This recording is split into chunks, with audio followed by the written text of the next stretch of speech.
What if everyone thought you were crazy, and it turns out maybe you are, maybe you aren't? Wonder with us.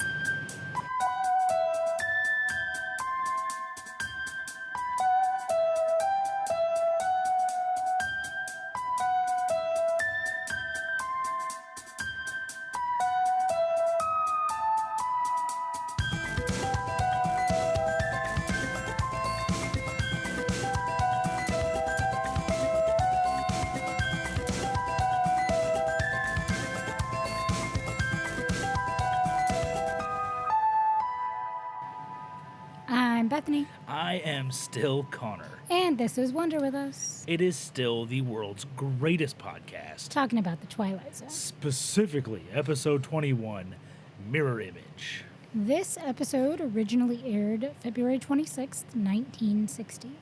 It was directed by John Bram, whopping 78 directing credits to his name, 12 of which were The Twilight Zone. And written, as always, usually almost all the time, by Rod Serling. Film editor was Bill Mosher. Sound effects editor was Van Allen James, who had 73 credits as sound editor under his belt. Quite a few. Which you brought up while we were watching the episode, the importance that music and ambience play in this episode. Specifically sound effects. More so than your average episode of The Twilight Zone. Yeah. Up to this point. Going for that almost hardcore, what we would now know as jump scare effect, kind of before it was a thing. the kind of eerie build-ups without actually building up. Mm-hmm. Just kind of using ambient background sound as Leading the emotions of the viewer. yeah, kind of leading into what's about to happen. What's IMDb got to say about this one? IMDb says, while waiting in a bus station, Millicent Barnes has a strange feeling that her doppelganger is trying to take over her life. I find that to be entirely inaccurate. I agree. It's not abnormal that I don't like the IMDb breakdowns of the episodes, the synopses. Mm-hmm. It's not abnormal. I don't usually like them. Well, they're usually succinct, if not a little bit boring.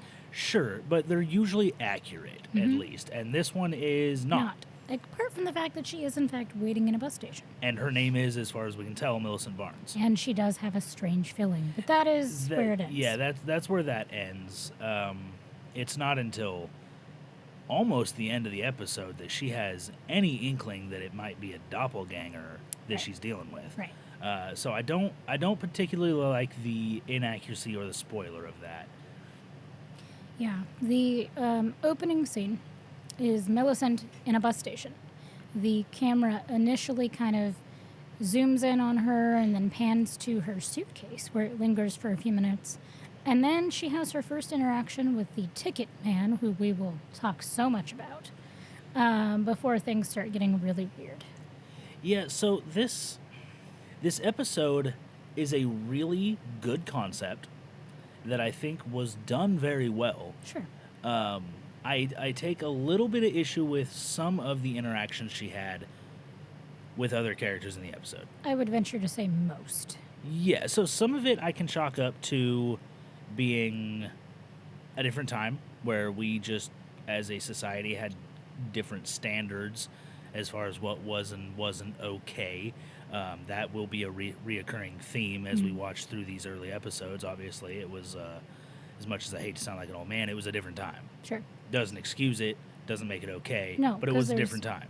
Blatant, sexism throughout this episode. Yeah, there's pretty blatant sexism throughout the episode, and my understanding was that this episode was written at least partially by a female writer. Yeah. Although she's not credited Right. anywhere that I've been able to find. That tracks. She is. Her name was given at the end of the last episode. Yep. Although I now don't remember what her name was. I'm gonna see if I can pull that up real quick. Let's pull that up and cut that in. Do me a favor and go ahead and run over. Tell me about Vera Miles while I'm trying to find this. So our leading lady in this episode is Vera Miles. It's quite a bit about her. She portrayed the character of Millicent Barnes in this episode. She was born August 23rd, 1929 in Boise City, Oklahoma. I didn't know there was a Boise City in Oklahoma. I also did not know there was a Boise City in Oklahoma. Although she grew up in Kansas. And a couple things of note, she did win the title of Miss Kansas in 1948. And that recognition actually earned her her first series of small roles in Hollywood films and a few TV series upon her move to Hollywood the following year. So those things kind of happened in sequence. She was beautiful. And that led to her getting some parts. She was notably a favorite of both directors Alfred Hitchcock and John Ford. In fact, Hitchcock had Vera under a 5-year personal contract where he dubbed her the new Grace Kelly upon Grace's exit of Hollywood. She was cast Interesting. to... Sorry, if we can sit on that one for a second. Sure. Well, for starters, there is nothing that I can easily find regarding anybody else writing this episode. I will have to go back and watch. Because wasn't it 20? At the end of... It was at the end of 20. Yeah, where pops Rod up. mentions that he is not known for writing.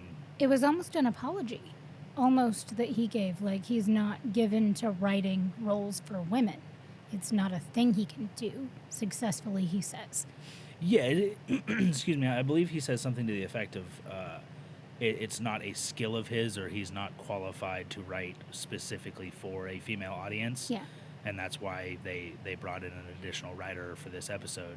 But again, I don't remember what her name was, and it's gonna bug me. Now back to Hitchcock and his contract with Vera Miles, stating that she was the new Grace Kelly.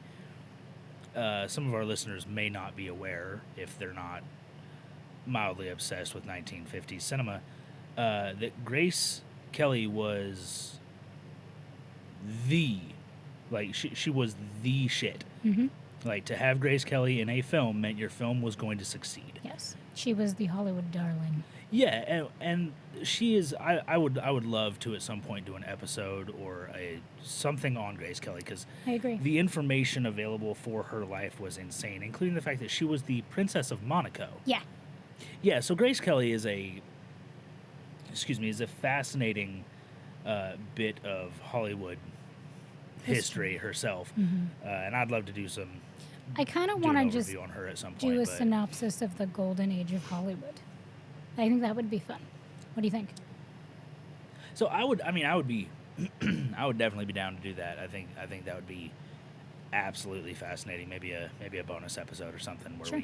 and I don't think we should limit ourselves. Like, limiting yourself to 3 is just, it's going to leave so many people out of the justice that needs to be for that kind of a topic. But That's fair. That's a different topic for a different time. Yeah. We'll discuss that. If that's something you're interested in, let us know. Hit us up on the gram if that's up yet. It's probably not. If not, wwucast@gmail.com will get straight to us. Obviously, we have the Facebook. Do not use Twitter. And not just when messaging us. Like, just don't use Twitter. It's bad. Like, you don't go to the La Brea tar pits and jump in.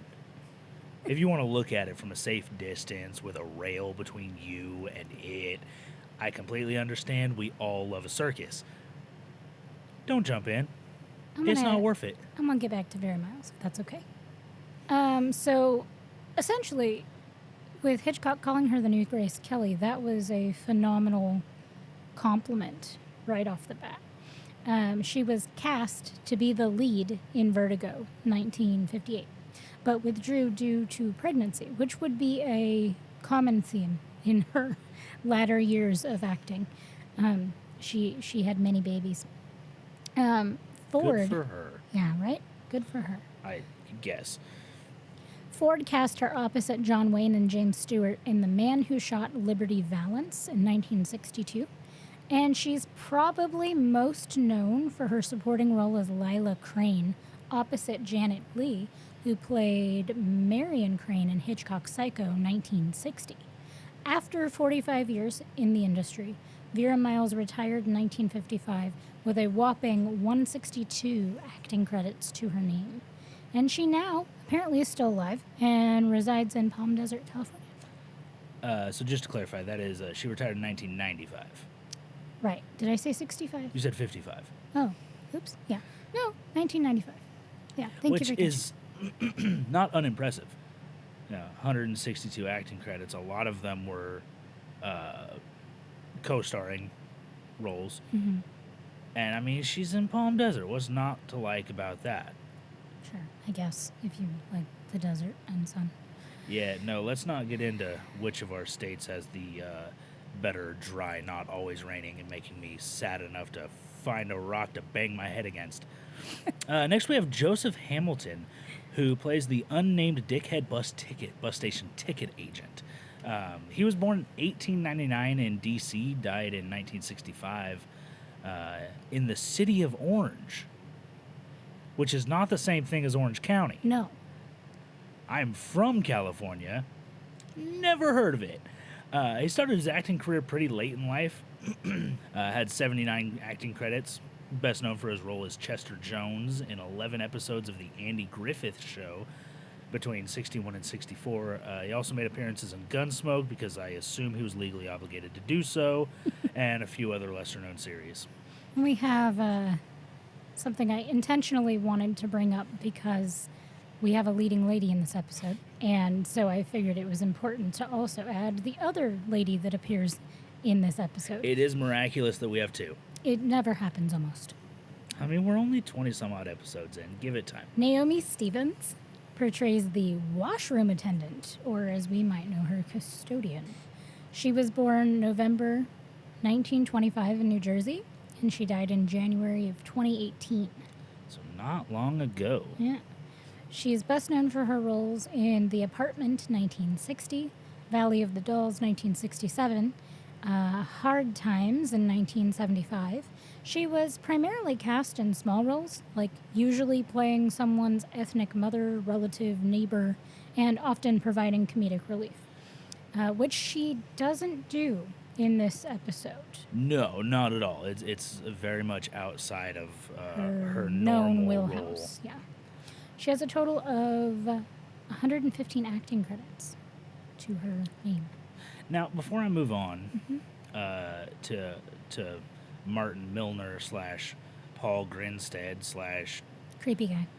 creepy American white guy, I very much liked Naomi's role in this episode.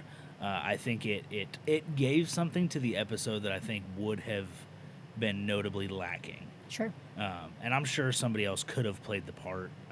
Absolutely. It's not a horribly impressive part. But it is key to the development of this episode. Yeah, I was just going to ask you. And she did it very well. Even though it was small, would you say it was significant? I would. Entirely, yes. Yeah, I do not think this episode would have hit the way it did had that role not been written and portrayed so well. Yeah, and I appreciate that she wasn't exactly typecasted. Yeah, no, I'm glad they didn't bring her in as comedic relief.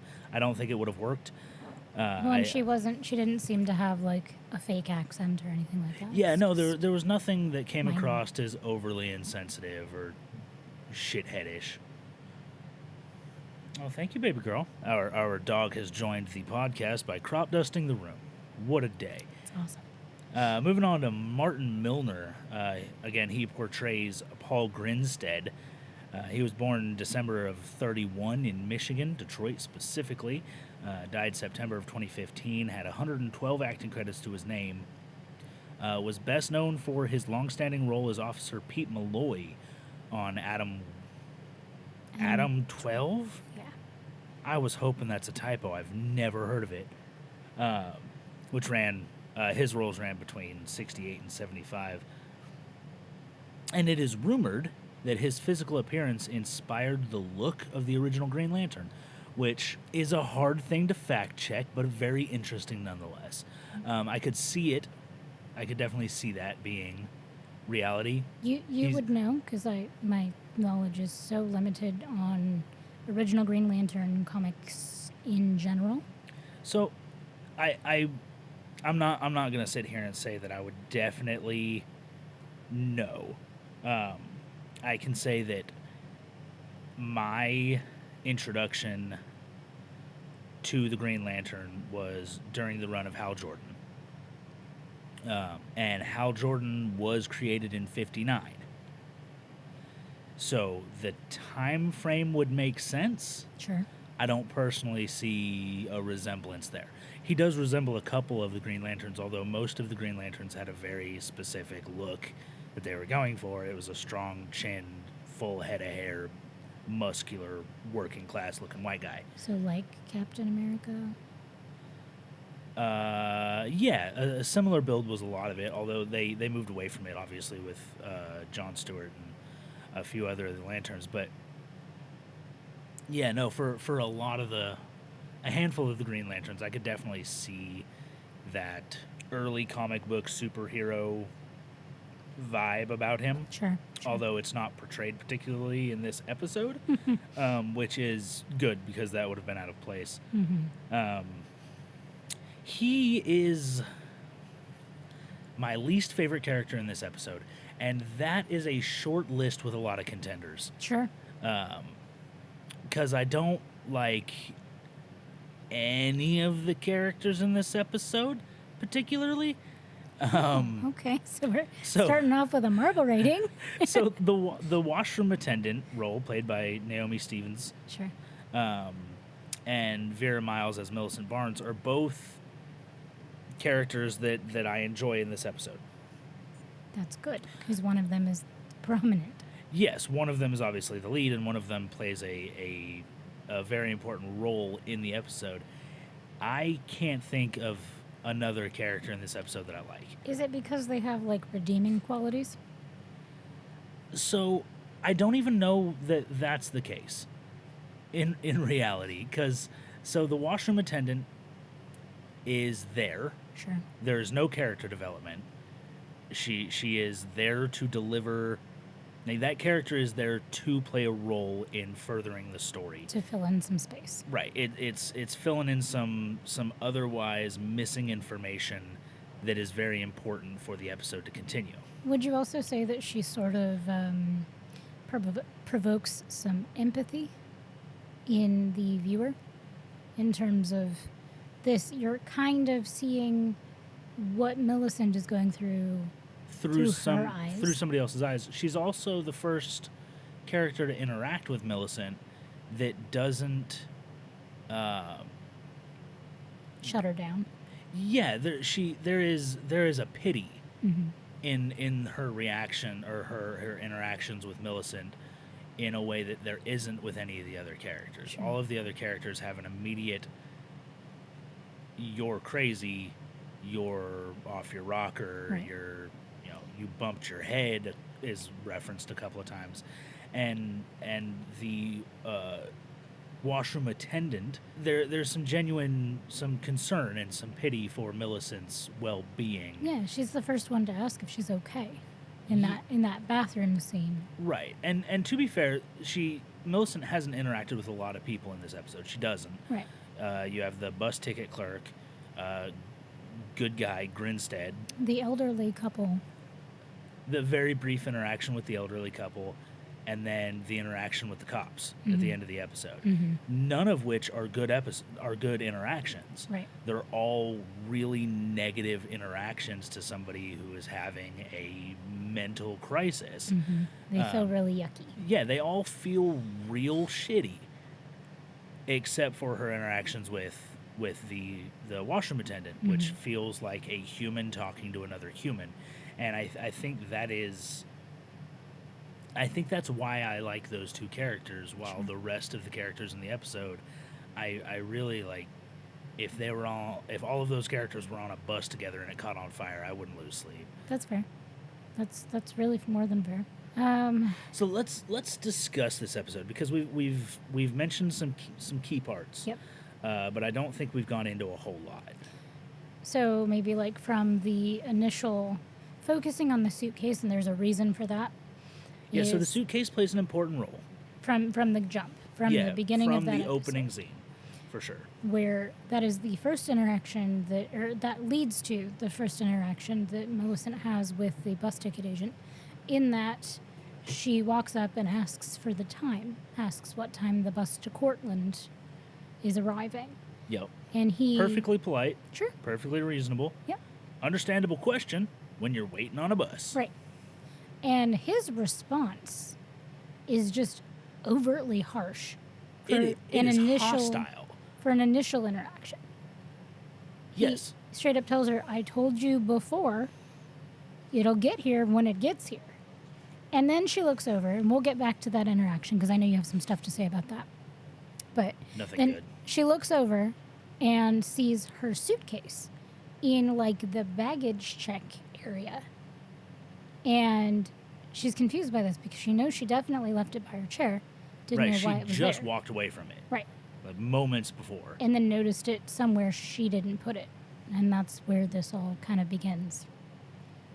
Now, her interactions with unnamed dickhead, again, I believe is how he's credited, his hostility from the jump is abrasive. Like, it is abrasive to view.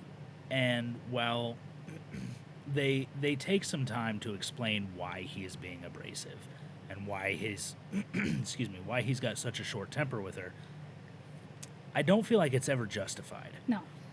Like, there is no point in which, okay, so the implication is that Millicent has already gone to the front counter and asked when the bus is going to be there. A couple of times.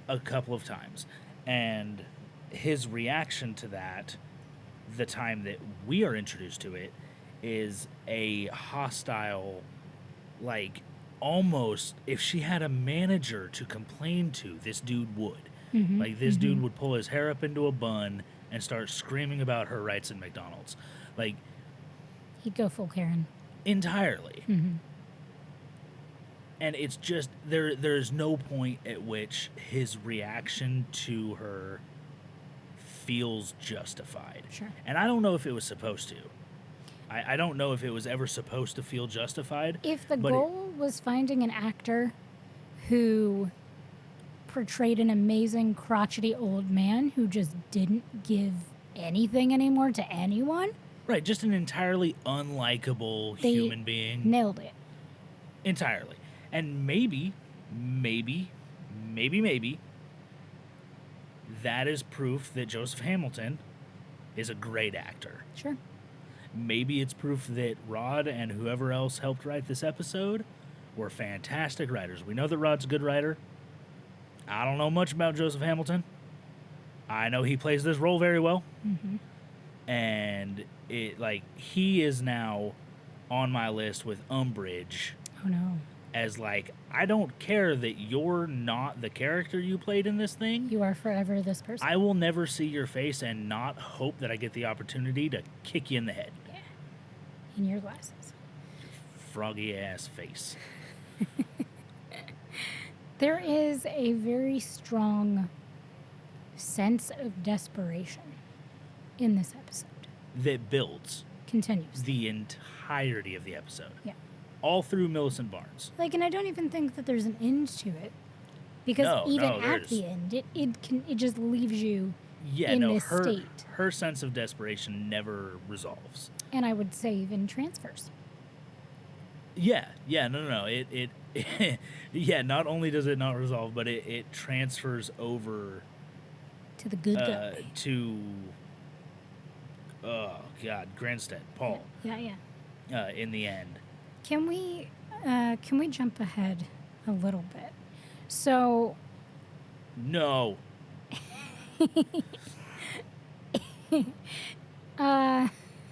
Okay. If I recall correctly, the initial interaction is with the ticket agent. Yes. Millicent is already confused at this point because she's like, you've told me I've been here. I haven't been here. I'm just trying to figure out what time the bus is coming in. Then she goes to the restroom, and that is where she meets the custodian in the restroom. And she's like standing in the like with her back to the door, we see this interaction take place through a series of mirrors, which is a really cool, like, It's a really well shot special scene effect. for sure. Yeah. And they have this really brief but compassionate interaction where she says, I really don't think you're well. Let me get you a cold rag for your head. And this is the part where Woof. I cringed a I little forgot bit. about this. Because she like then reaches into her bucket, grabs up this rag, and mind you, this is taking place in a restroom. Right. If it were taking place in the lobby, I probably wouldn't have cringed so much. No, but we see her cleaning the sink. Yeah. So then she does actually run the rag under the faucet and wring it out, to be fair. Sure. Tries to hand it to her, and Millicent's like, I'm good. I'm okay. I don't need a rag. I need the world to stop ending. Right. So then she opens the door, and that's when we see that first, what I mentioned in the beginning of like that almost jump scare, where the music is just this very loud da-dum, and she is like, she sees herself sitting in her seat In the mirror. in the mirror. And then she goes out of the bathroom, she closes the door, like after she catches her breath, and she goes out and she's like, obviously she's not there because she's walking to her seat. But it's just this weird, like, ghost effect. And then that happens. She's freaked out. She sits down again. Her suitcase is gone. It's a reoccurring, like, that suitcase can't stay where she left it, ever. Yeah, no, it's jumping between next to her seat, in the baggage claim, Back and at forth. different seats. Like, that fucking suitcase is a bigger protagonist in this episode than anything else. And props to who was responsible for moving it, because it moved a lot. Then she goes over to the older couple, who, I mean, I didn't put them in our notes because they had like a 3-second part. Yeah, but a they couple were extras. both sleeping, Yep, and she wakes them up. as you do. And, I mean, to be fair, they're very gracious about it. I wouldn't be. But No, they're actually very polite. she asked... Probably because they don't know how insane she is yet. Well, this is immediately after she saw herself in the mirror. Right. She goes out and she goes, "Did you see somebody sitting in my seat?" And they To said, the "Well," couple that was just sleeping. right.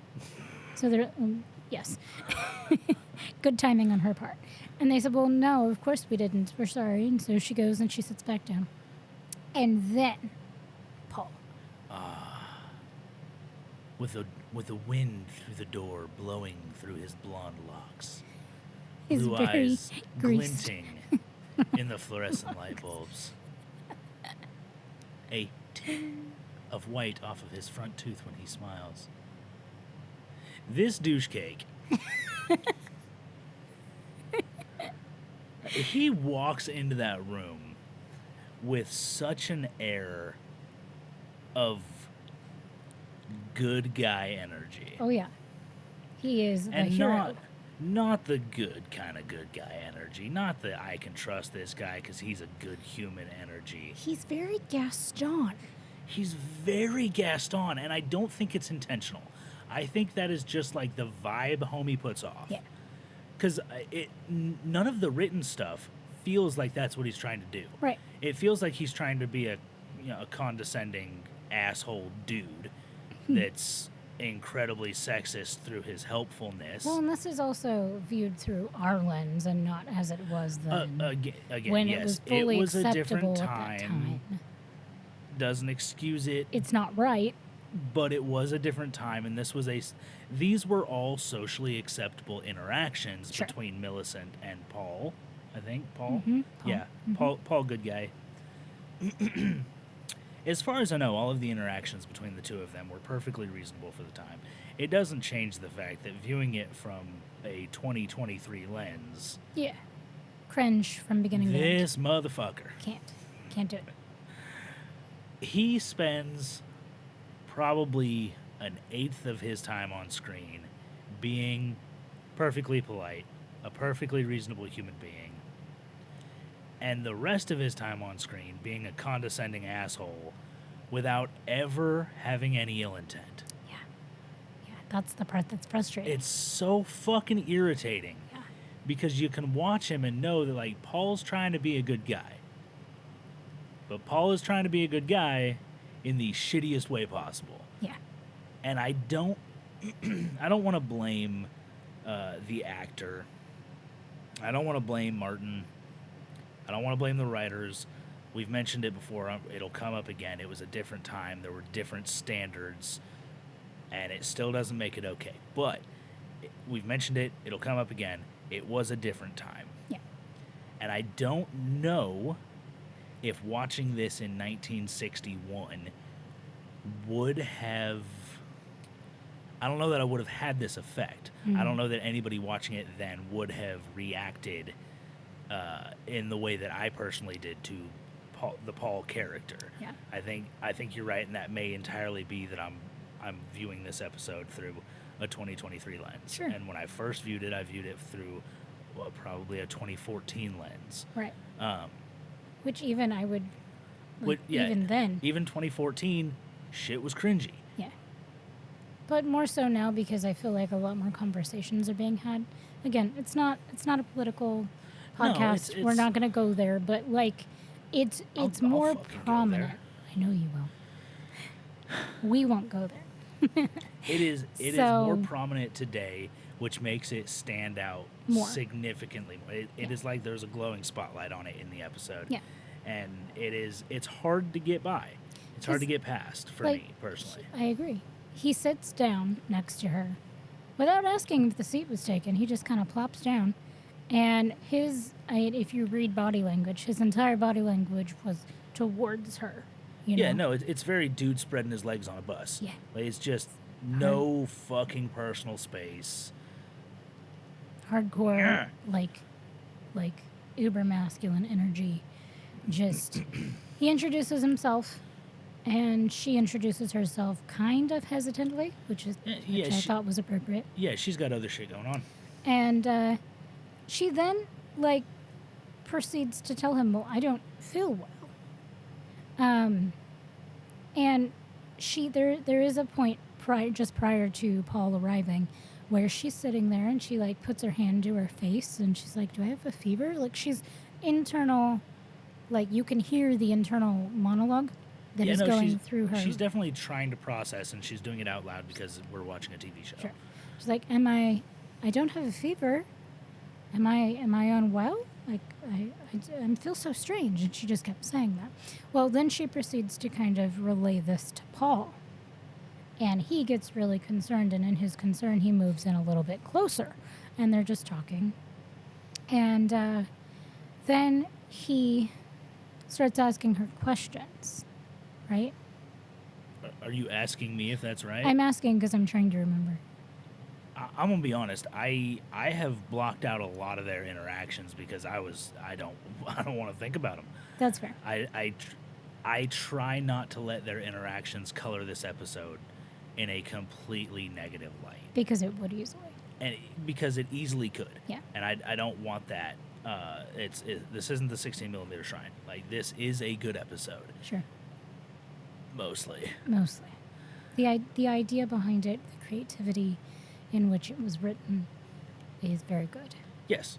And keep in mind, I'm gonna say this now because eventually it will probably come up. There are a lot of episodes of this show that address mental illness. And by address, I mean use it as a plot point, not actually address it in any way, shape, or form. Right, not in a helpful way. Not in a helpful way, not even in a negative way. Or in an informative way. It's certainly not in an informative way. But again, it's science fiction. It is not meant to be educational, but it's a topic that comes up without being directly referenced a lot. In this one in particular, very heavily. Now, it could be argued, I don't think it should, but it could be argued that that is a problem with this episode. I don't think that was the intent. And again, intent doesn't make it okay, but I do believe they were coming at this from a science fiction standpoint, mostly due to the resolve of Paul's inclusion in the end. Excuse me. But it's worth noting that the majority of the episode has a very what feels like a heavy emphasis on a potential mental illness, and that doesn't help Right. any of the already outstanding issues that this particular episode has. I do believe they were trying to make a good point with the episode. I think they were trying to emphasize specifically issues that women of the time could have been dealing with in a way that they felt they safely could address. Absolutely. But putting But it man, in the lens of something that they understood. So it was being filtered It was being heavily filtered, in I the think, way that it was through- perceived. Yeah.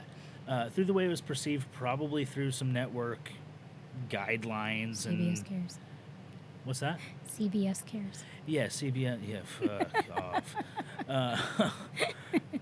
So there, if you're gonna watch this episode, and I think you should if you're listening to this podcast, I ask that you go into it not necessarily with an open mind, but certainly with an understanding that there are some fucking rough parts. Mm-hmm. There's some stuff in there that is just... It's just bad. Yeah. That's all there is to it. It's bad. Yeah. Back on topic. I don't remember the I'm just- specific interaction order between I'm Millicent and Paul. trying to encapsulate where Millicent brings up the thing about a parallel universe. And I don't remember at which point that happens, whether it's before or after the bus arrived. So I know I believe she addresses the idea of a parallel universe prior to the bus getting there. I believe she actually talks to Paul about it Mm-hmm.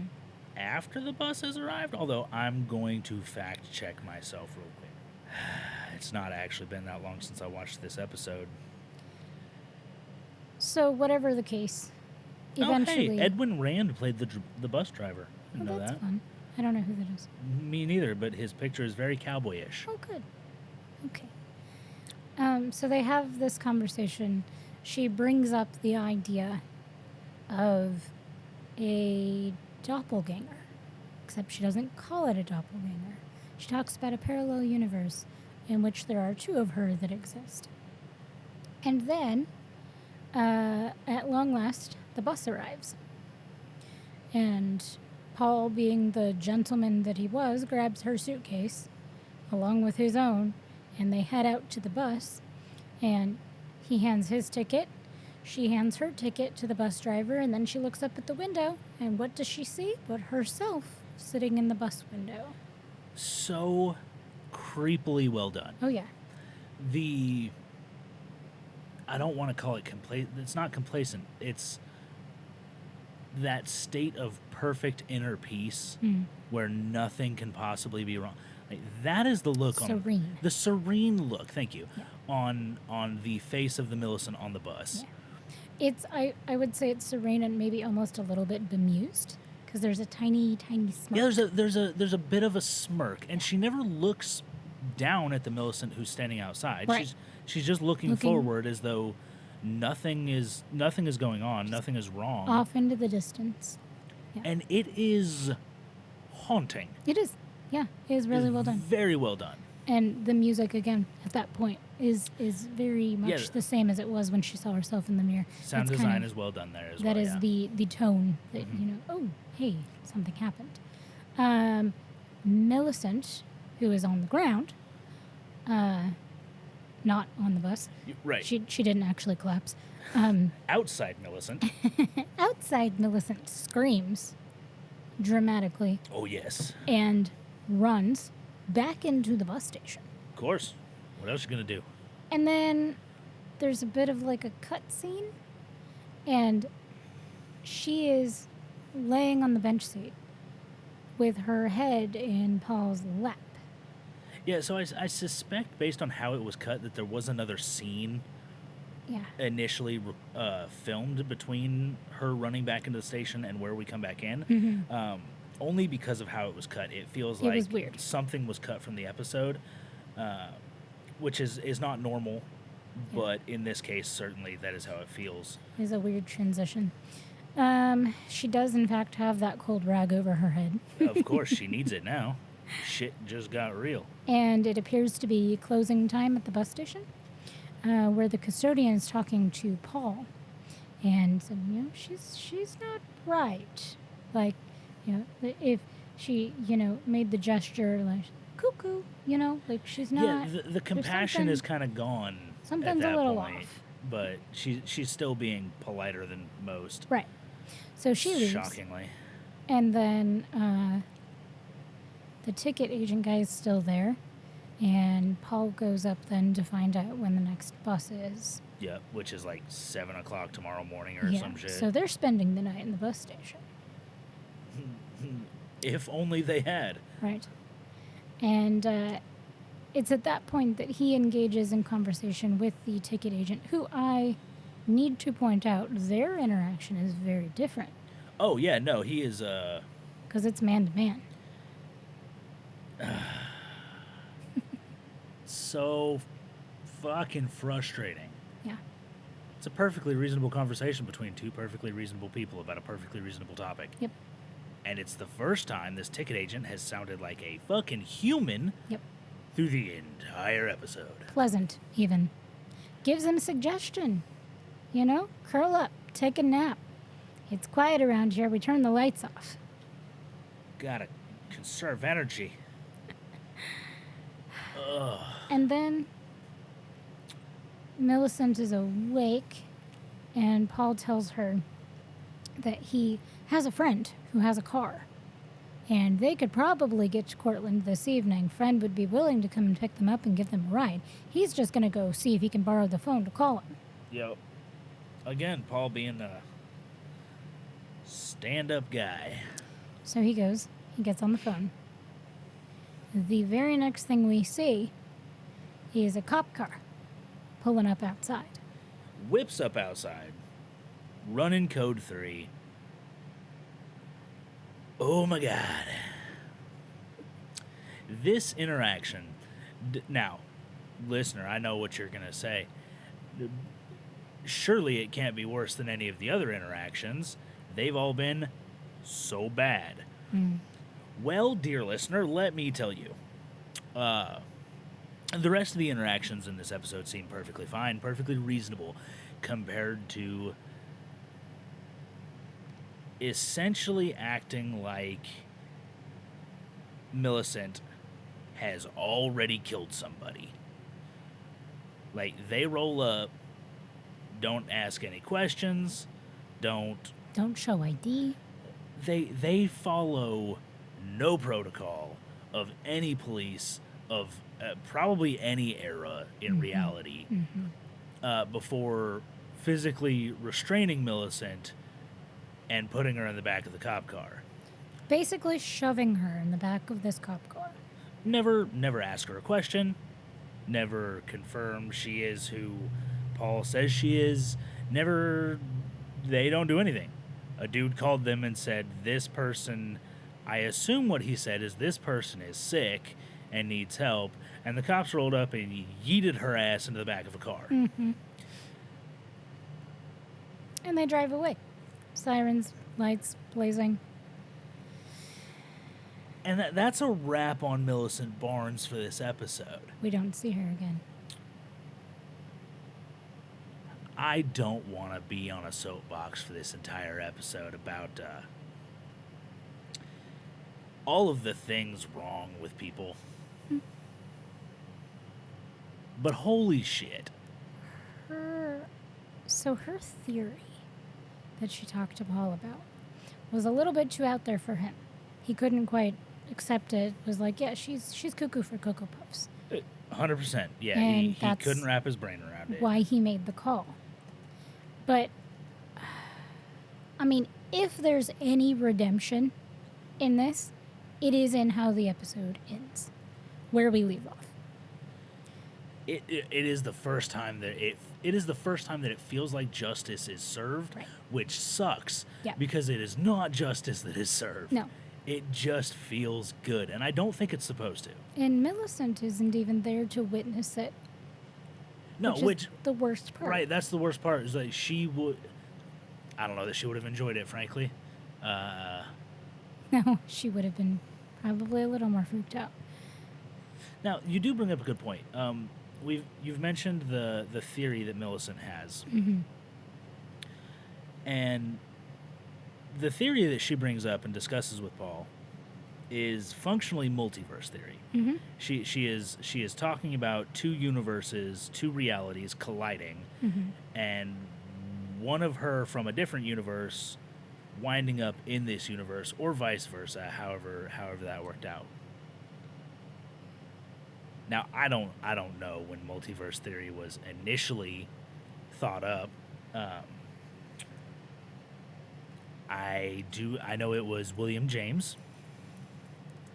I know it was way before 1960, but I don't know the specifics. What I do know, or what I suspect, is that it could not have been a popular topic for American television in 1960. Sure. At least I don't think. Obviously, I wasn't there, but as far as I can tell, this is the oldest piece of media published that I've ever come across that references multiverse theory, although it doesn't. It's obviously not 100% accurate by any means. Sure. And I don't think she actually uses the term multiverse. No, she doesn't But specifically. but to my understanding, that is what she is referencing. At least, yeah, that's what it sounds like. And that's pretty. That feels ballsy. Yeah.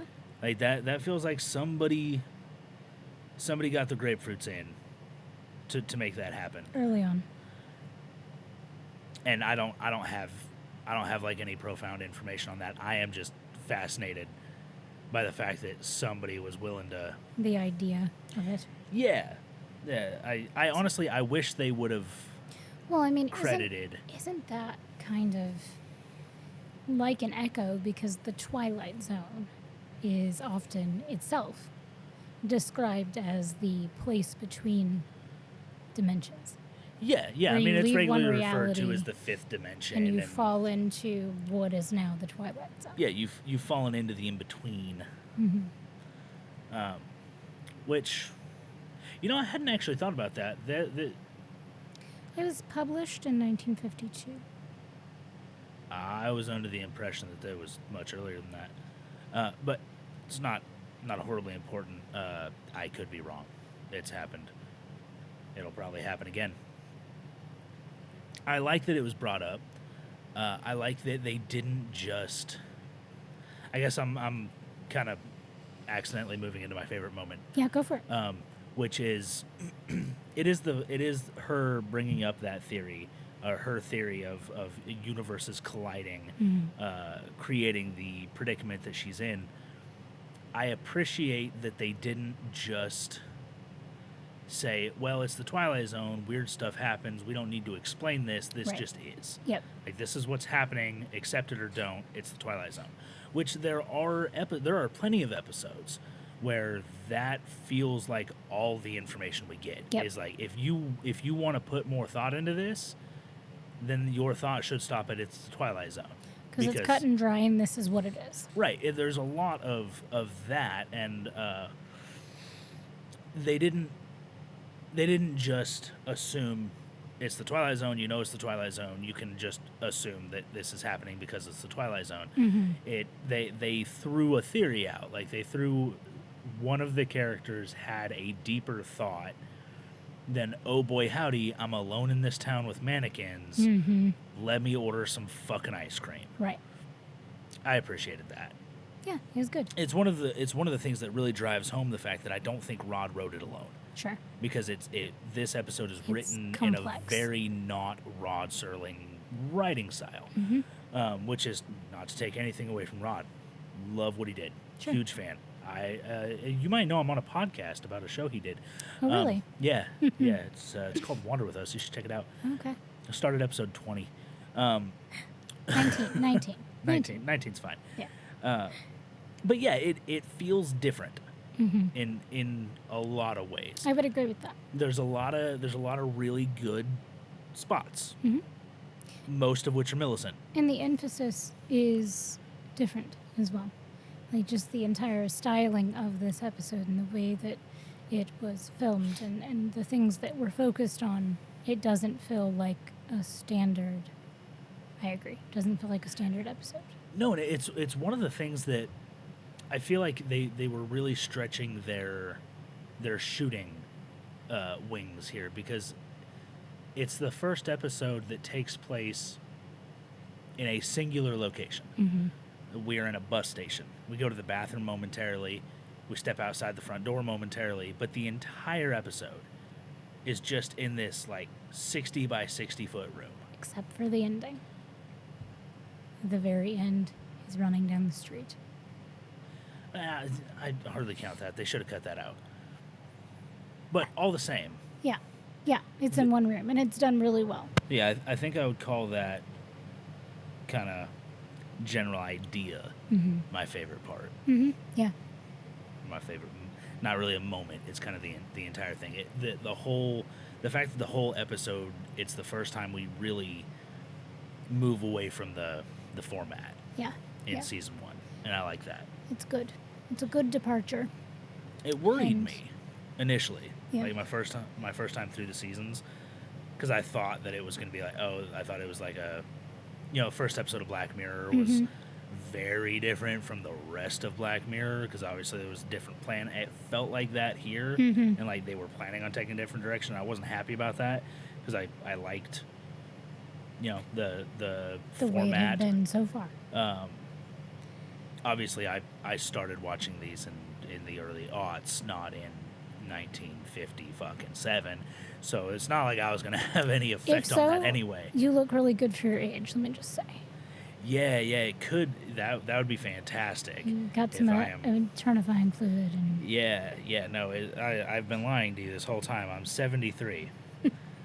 I'm 73 and I look 40. I'm definitely not 32 that looks 40. Gross. It's only gross if you think about it. So don't. Yeah, I won't. I'm going to move on now. Yeah, let's move on. I like the ending. I like the ending in which Paul is outside and we initially just hear like the sound of loafers slapping pavement. Yeah, it's an unpleasant tone. Running with a very wide gait, it sounds like. Very stiff-soled. Yeah. And very uncomfortable sounding shoes. He looks up and he goes, "Hey." And he starts running, and we see in front of him is himself. And this is a very creepy shot for me. Like, this is, when I think about this episode, this is the shot. This is that moment. Sticks in my mind, because his doppelganger then looks over his shoulder back at Paul and just is grinning. Yep. Just has this manic, like, we think crazy eyes, this guy had crazy grin. Yeah, no, it had a very, if it had turned out that this whole episode was the intro for a, like, psychological thriller. Yeah, absolutely. I would not have been surprised. Oh, no, not at all. Like, that would have been a pristine, thanks for coming to the theater and spending half an hour watching this. Yep. Now the movie starts. Right. Kind of moment. Yes. It would have been very good. Very, very good. But if anybody out there is like a amateur filmmaker, or even like a not amateur filmmaker, like, watch this episode. Yeah. See if you can do something with that. Yeah. Because I would pay to see that in theaters. Imitation. It's beautiful. It's beautiful. Flattery or something. Anyway, that is my favorite moment, and it ends. It ends there. It ends there. That's our resolve for this episode. Which is not the worst resolve we've had. No. In 21 episodes. It makes you wonder. It is a. So we just watched a little peek behind the curtain here. We're re-recording episode 21 because technological issues. So we've already recorded this. We're doing it again. We've already recorded episode 22, and in episode 22 we reference, or we mentioned that the lack of resolve at the end of the episode is one of the things that makes the episode so good. Mm-hmm, mm-hmm. This is the opposite. This is the opposite. Yeah. Like, this feels like at least to me, this feels like there was a place for resolve. For sure. Like, I honestly, I think I would have preferred if the episode had ended with the bus driving away and us just seeing Millicent take over Millicent's life. Yeah.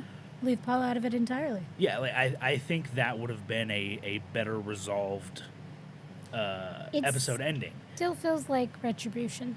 So. It certainly feels like retribution in a way that I feel like was deserved. Yeah. I don't think that's what they were going for. No, but I think they were trying to pull at our heartstrings because good old Paul was now the victim of crazy. Well, but good for him. Yeah. Good for Paul. Yeah. No, I love that for Paul. Let's give this thing a rating. Yeah. Okay. And see if we can.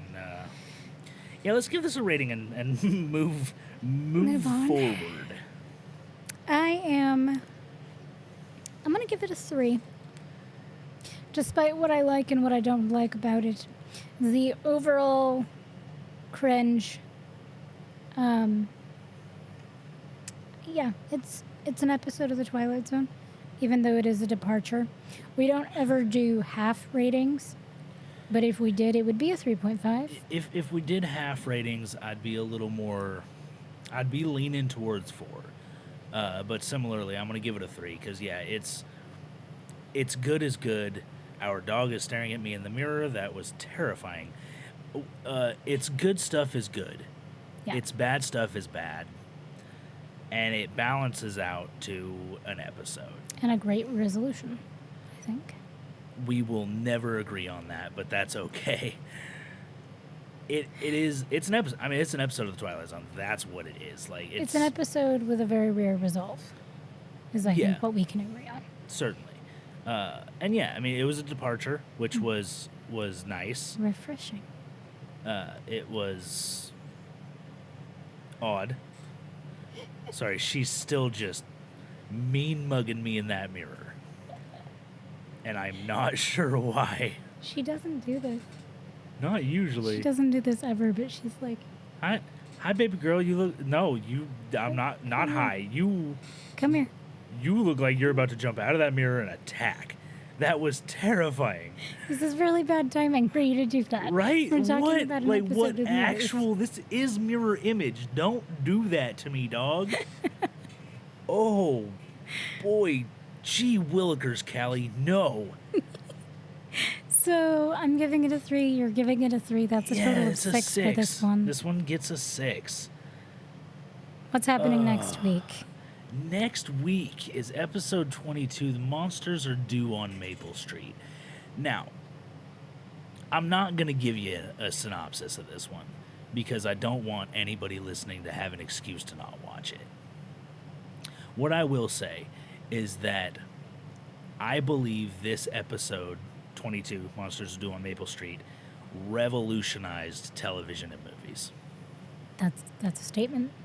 Maybe not like a French Revolution kind of revolution. That's good because that's messy. Sure, Hollywood would have been a hard place to clean. No, I do believe that the Monsters Due on Maple Street had a much larger impact on Hollywood, and than I think anybody gives it credit for. Fair. I think there are a lot of movies and TV shows that just would not have come to be was it not for the Monsters Due on Maple Street. And I think that influence shows itself throughout the episode. Agreed. It is a fantastic episode. Yeah. So good. Like I said, we've already recorded it.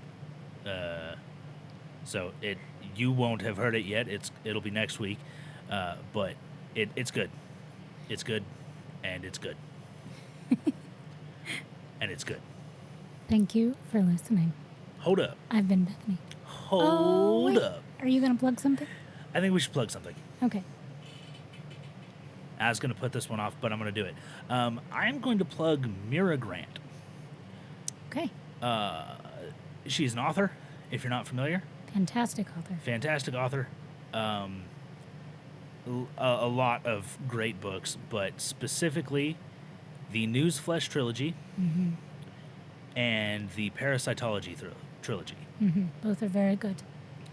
And very good, length if you're a fast reader. I am not a fast reader, and they're still great. I mean, yes, they're great regardless, but like, I am a fast reader, and I got through the first book in about 2 days. They're pretty good size, is what I meant to say. They're pretty. Yeah, no, she decent. she does not skimp on any aspect. The Newsflesh trilogy follows a team of blogger reporters throughout the zombie apocalypse during a presidential election, of all things. If you want to figure out how the fuck that works, you're going to have to read it. And this Parasitology trilogy follows a character saved by a tapeworm implant. And they are both... I think I would classify them as thrillers, Sci-fi thrillers. like sci-fi thrillers. She does her research, which is one of the things that I absolutely love. So heavily. Because you can legit type in bits and pieces of these books into Google, and you'll have actual medical articles that come up. Right, before her book does. Yeah, based Like- on the topics that she talks about. It's very, very, very good. It's very good, and she mentions at the end of the last book from the Newsflesh trilogy, Blackout, she mentions a couple of people that she worked with in making sure that medical terminology and some of the physics-based things that take place would work, which included there's a chase that takes place on train tracks that they wanted to make sure made sense. So she got a friend, and they went out and drove on some train tracks to figure out how the rig handled. I didn't know that. And it's a very brief mention, but the research done is incredible. They're both great series. I 100% stand behind them. Mm-hmm. They will be on my, you can take one book when you get lost on an island. I'm taking 6, and I'll fight you for it. Fair enough. Like, I'll leave the food behind and bring all 6 books. There's probably coconuts or something, right? Yeah, probably. And if they're hardbacks, I could probably crack a coconut at least with one of them. There you go. Man with a plan. I like it. You got anything to plug? Books, shows, The newspaper articles? Stand. Ooh, yes, lay it on me. So, Amazon Prime, I just found out recently, has Stephen King's The Stand. The series. The series. Not the movie. Yeah. See, and I haven't seen the movie. I have read the book. I didn't know there was a series. I also didn't. To be fair, I read the book, gosh, probably 13 years ago. It's been a long time. And That's funny. It took me 13 years to read that book. it took me a year and a half, in all honesty, to read it. Just because it was a little difficult to get through. But man, once it picked up, it was good. And even though it's been so long since I've read it, watching this series, I started remembering characters. And you can kind of see where they bring certain things in, and they've taken some creative... A lot of creative liberties. Yeah, a lot of liberties. Specific characters, but it's very good. In a good way. It's something that I'm looking forward to, because we only watched the first episode, so I'm looking forward to that continuing. It's good. Very good. Watch The Stand on Amazon Prime. On that note, I've been Connor. Still Bethany. Still the world's greatest podcast. Thank you for listening. We'll see you next week.